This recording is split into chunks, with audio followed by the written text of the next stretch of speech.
Yup, this is not good. Well, here's the problem. Because of the voter registration laws in the early 1990s, if someone goes to the local office to sign up for public benefits, they're also handed a short form that says, do you want to register to vote? All you have to do to participate in the elections is check a little box and say, I'm a U.S. citizen, and yes, register me to vote. There's no proof required, and we think that's outrageous. Wow. So the SAVE Act would fix that problem. And the vast majority of the American people agree that is something we should do. But you should know that 198 House Democrats voted against that legislation a couple of weeks ago. And the Biden-Harris administration threatened to veto the legislation. Kamala Harris and 198 House Democrats want to allow illegal aliens to decide American elections.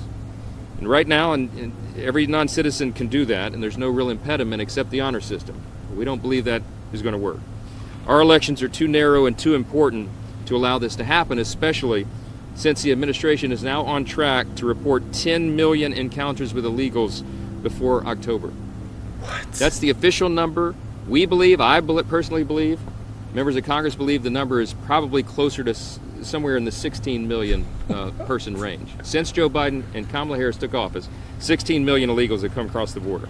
Now, if just a fraction of those registered to vote and participated, they could throw the majority in the Congress, they could change the outcome of congressional races and perhaps even the presidential race, depending on turnout. We're seeing it happen. The state of Virginia is having to remove thousands of illegal aliens from their rolls. Ohio is doing that. Georgia is catching thousands of non-citizens who are trying to register. But the Democrats simply do not care. Not surprised. They believe, as the party of open borders, that they'll gain new voters by allowing illegals to vote. Only Americans should decide American elections. Pure and simple. All across the country, the American people are insisting upon that. But Joe Biden and the Democrats in Congress simply don't care. And the borders are, and San Francisco radical Kamala Harris bears the responsibility for this disaster. Now, for anybody out there still living under a rock who doesn't know what's happening, please listen to this. We get a lot of questions about elections and voting.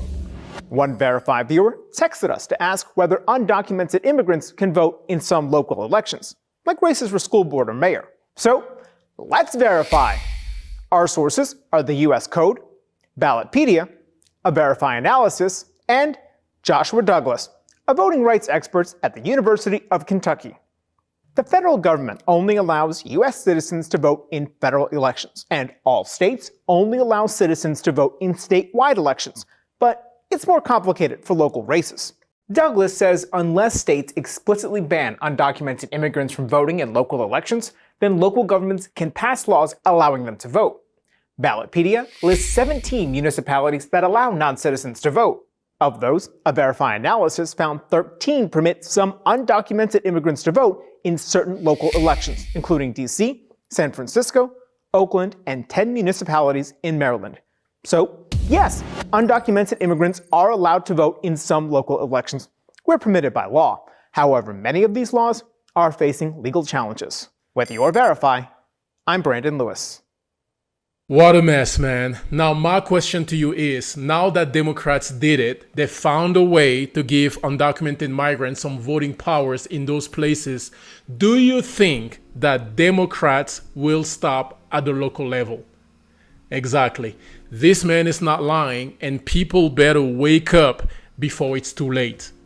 You let me know what you think about this in the comment section. God bless you and your family. Catch you on the next one. Lord help us.